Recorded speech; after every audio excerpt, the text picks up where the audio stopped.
You are now listening to Handsome Reads.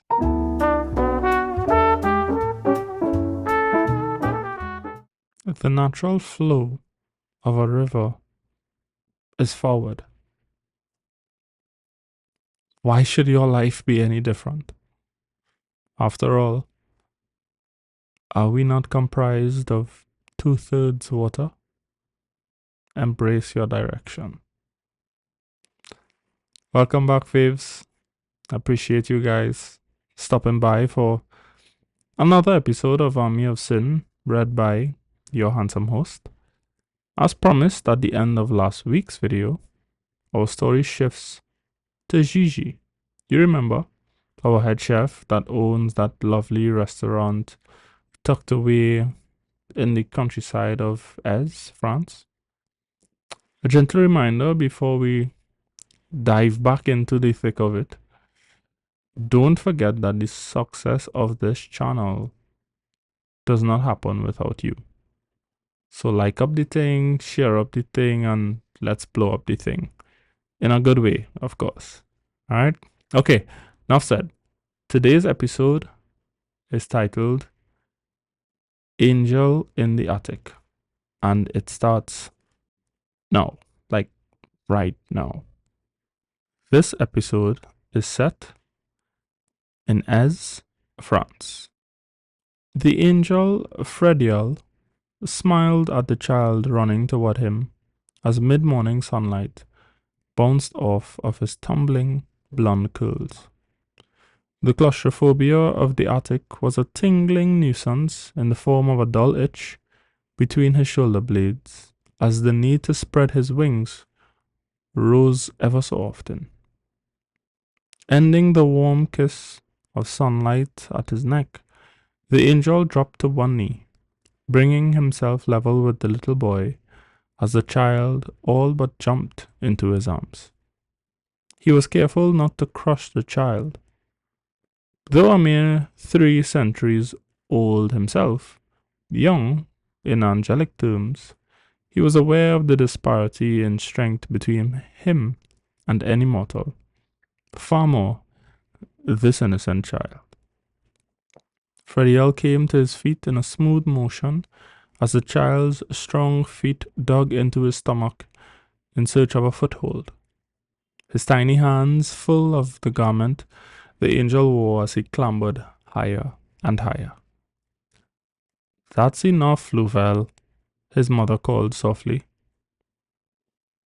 "It is okay," Frediel replied just as softly, face still woven in a smile as the woman's son pulled on his hair in an effort to reach his destination. The angel could have done it himself, less than a fingertip of strength to lift the child and place him atop his shoulders. Yet, he stood frozen in place, having chosen to nurture the little boy's budding confidence. With a shout of victory, Louvel threw his hands into the air before placing tiny fists atop the angelic head. His victory was short-lived, as a hand snaked upward to pluck him from atop his perch to the floorboards of the attic. The ritual greeting between himself and the kind-faced angel now at an end. "How are you, child?" the angel greeted in French, amber eyes holding a kindness unlike those of his much older brethren. "Fine, thank you," Louvel replied, face slightly pink from his happy exertions. "And you, gifted mortal? How fare you?" Frediel asked, straightening to his full height before cupping the back of Louvel's head, as together they crossed the distance to where Gigi stood, the tray of food still in her palms. "I too am fine," Gigi replied, holding out the tray in offering. "Blessings," the angel replied, taking in the stiffness that rested across her shoulders, the shifting of her weight from foot to foot. "Where is Salim?" Gigi did her best to hide her reaction. knowing that this angel of the lower class designation, observer, would have picked up on a slightest trace of discomfort. She knotted her hands behind her back, still feeling the small electric arc which had raced through her as his fingers brushed against her own when he first accepted the meal.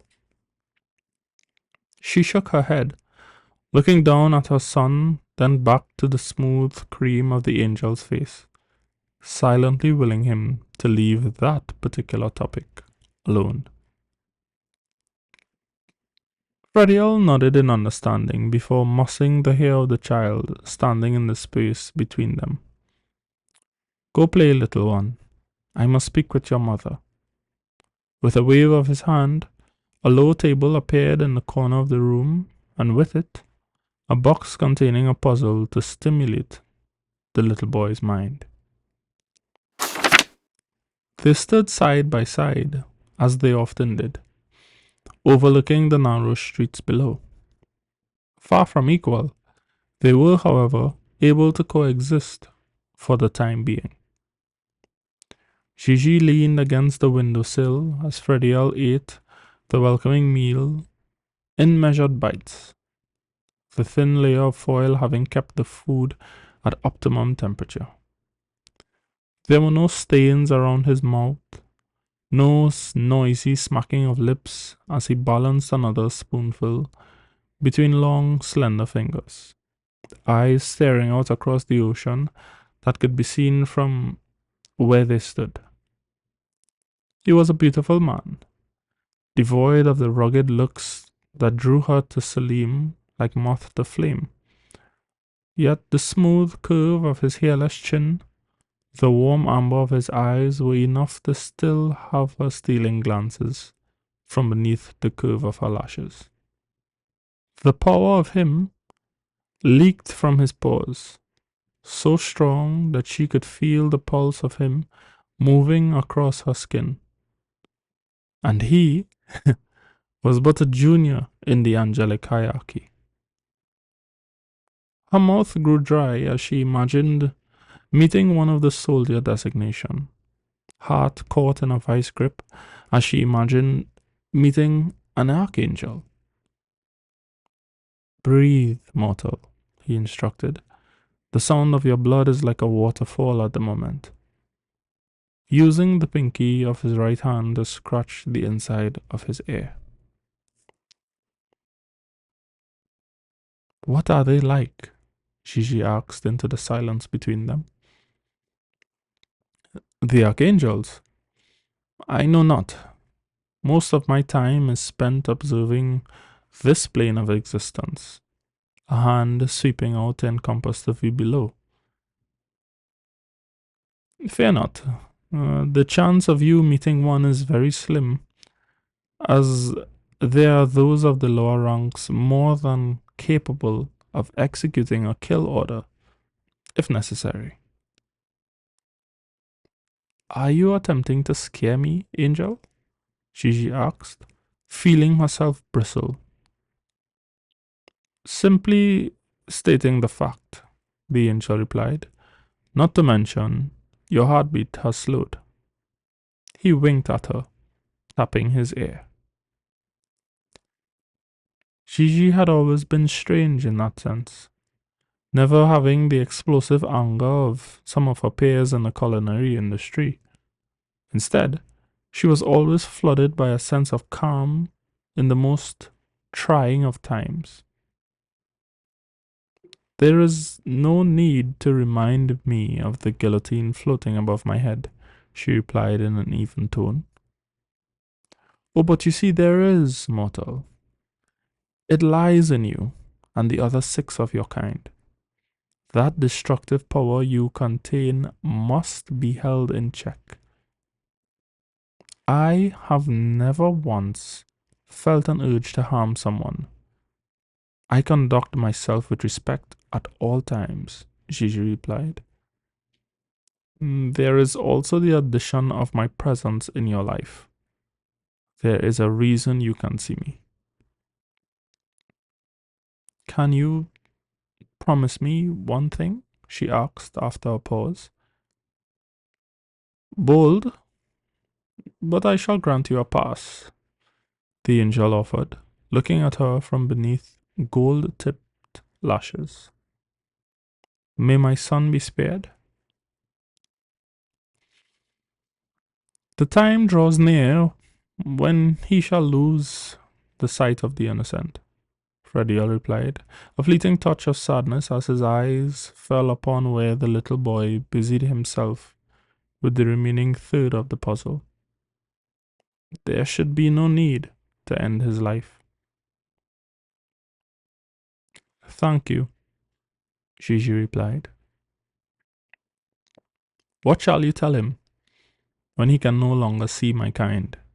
The angel asked, a light breeze tugging at the plain white robe he wore, stirring a few of the feathers just above his shoulders. You are the only one he has ever seen. It should not be too difficult to convince him of your departure. Very well then. And Salim? Does he still think I am some giant bird that you feed? It can all be blamed on a child's too extraordinary imagination, Gigi shrugged, stealing another look at the incredible being at her side. Thank you for the meal, but I must take my leave now, the angel replied, flaring out his wings in a stretch, handing over the now empty dish. Before tucking in his wings to allow him to fit through the window, he plucked 2 feathers before offering them to her. To 2 mortals, who perhaps under different circumstances I may have grown to call friends. Gigi accepted the feathers as her son came to stand at her side, face downcast, as he knew his strange friend was about to take his leave. Thank you, Angel. Until next time. Bending at the knee, the angel hugged the little boy for what he knew could well be the last time. It would be nothing for him to reveal his presence to the child as he continued to grow older, but that would be considered taboo by his brethren, an act that could prevent him from ascending in rank, or worse, being cast out. The last casting out had been centuries before he was born, and his aim was to keep it that way. Grow tall and strong, little one. I shall always be watching. Nodding at the woman, he took 2 steps before tucking his body and launching himself through the window, snapping out his wings as soon as he cleared the glass. The last the mother and son saw of him was the sunlight catching the blonde of his waist-length hair as it billowed around his shoulder blades, great wings taking him higher and higher, and finally out of sight. Turning away from the view, Gigi handed her son the gift of the feather, white with a touch of gold near its base. A slender hand at the back of his golden curls, she ushered her son out of the room, closing the attic door behind them with regrettable finality.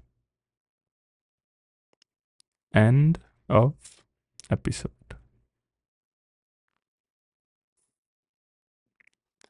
And just like that, another episode comes to an end. As always, I appreciate you stopping by and sharing these last 15 minutes with me. Short and sweet. Do enjoy the rest of your day. Continue taking great care of yourself. And as always, love and light.